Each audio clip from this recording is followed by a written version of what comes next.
atheist or anti-theist position. And where it leads to is something that we might call moral relativism. And that moral relativism also comes from a couple of other things too, like cultural relativism and stuff like that. Relativism is the operative word in this point. So relative means it changes according to something else, right?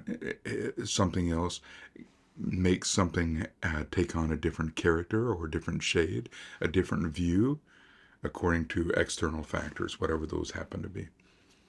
If there is a belief in God, for instance, that idea of standards and natural laws that exist outside of ourselves, well, those things are not really relative, because that belief in God, that reality that exists, that the theist would assume is part of the nature of the universe, is static. It stays the same from time to time, place to place, through all time and situations.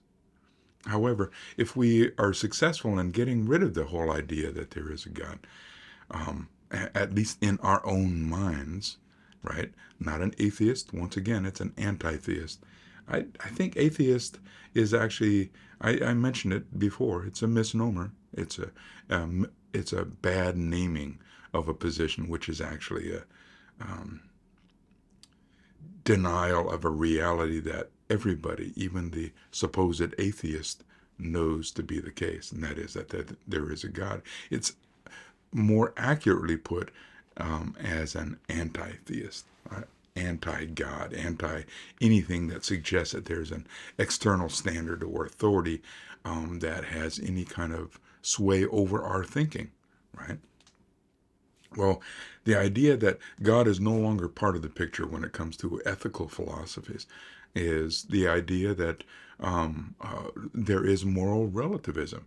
And that is my morality and somebody else's morality, rather than being based upon a standard that exists outside of ourselves, is simply based upon our own thinking. So it may be immoral in my thinking for one person to kill another person. But for that other person, it may not be immoral at all. It may be totally acceptable. So murderers, once again, are acting according to their own moral belief system, right? Was it Dostoevsky? Yeah, maybe Dostoevsky kind of toyed with this whole idea. It's a Nietzsche kind of thing, right? Nietzsche and nihilism suggesting that the Superman, we can make all the rules ourselves, right? We are the ones. We are the gods of our universe. Not all of the universe for everybody else, although we would like it if everybody else would agree with our view of things, but certainly we're the ones in charge of us. So, yeah. So without moral truths, objective moral truths, then pretty much anything goes. We can make up the idea of right and wrong and conjure that up in our own imagination and create a world that we want to live in, rather than the one that exists, that we obviously do live in already.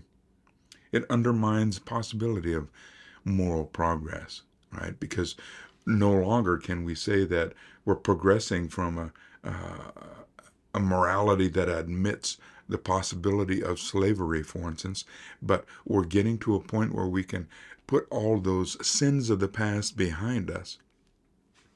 Moral relativism says that slavery is no longer acceptable in my moral thinking, but it may be still acceptable in your moral thinking, right? Does that really happen that way? Oh, of course it does. There are more slaves in the world now than there were 200 years ago or 150 years ago. There's more slaves in existence right now. Those tend not to be Western slaveholders, although that goes on as well, particularly when we talk about sex slavery and that kind of thing. So, morality is not relative to culture. It's not relative to our thinking, to our belief that there is a God or not a God. All of nature screams out the standards that we must live by. Does it get down into the weeds and down into the dirty details as to what must be? Well, some would say no. doesn't do that. Certainly it gets into the things that we might call the Ten Commandments, for instance, that thou shalt not kill, right? That kind of stuff. Thou shouldn't steal, that kind of stuff. Well, there's no basis for criticism of moral relativism. You cannot say that one morality is better or more complete than another, because everybody's belief is good for themselves.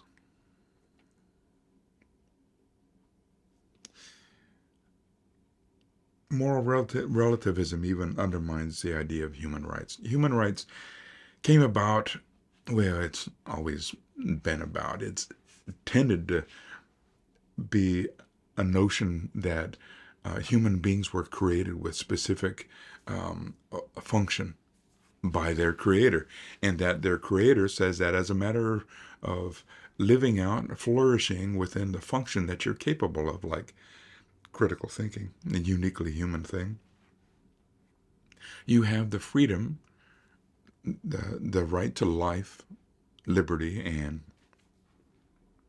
property, which it's going to take a whole lot more detail to explain what is meant by the right to property as a natural right. But we'll discuss that in another video. Even Eleanor Roosevelt, a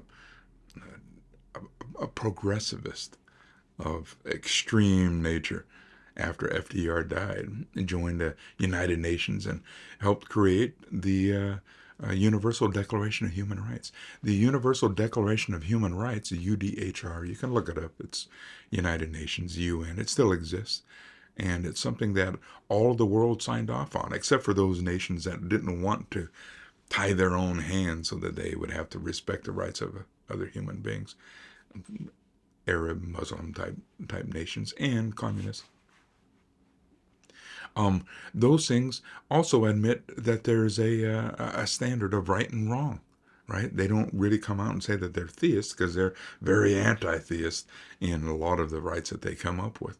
But the idea that there's a static, a continuing standard, a group of human rights that must exist, it's antithetical. It's against the whole idea of cultural and moral relativism. It says that as human beings, regardless of what culture, what time, what place that you happen to live, those things continue to exist. So moral relativism kind of leads to the idea that there is no morality at all. Extremely dangerous place to be, and wrong. I mean, it's clearly not atheist, but anti-theist. We discussed that the last video. But the idea of anti-theist is just a silly, mindless position to take, for the reasons that we discussed also in the last video. Cultural relativism goes down the same drain of the anti-theism. All right. We'll talk about more in next video.